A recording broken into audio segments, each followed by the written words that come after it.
Hello friends, வாங்க சாப்பிட்லாம். White rice, ஈரல் தொக்கு இதுதான் போட்டு முதல்ல பிசைஞ்சு சாப்பிட போகிறேன். அதுக்கப்புறம் குருமா குழம்பு, ஓகேங்களா, நான் சாப்பிடுவேன். அதுக்கப்புறம் ரசம். வாங்க சாப்பிடுவோம். என் பையன் செய்தது.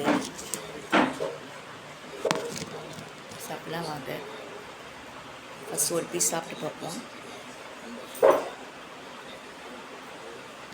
செம்ம டேஸ்ட்டு. வாங்க.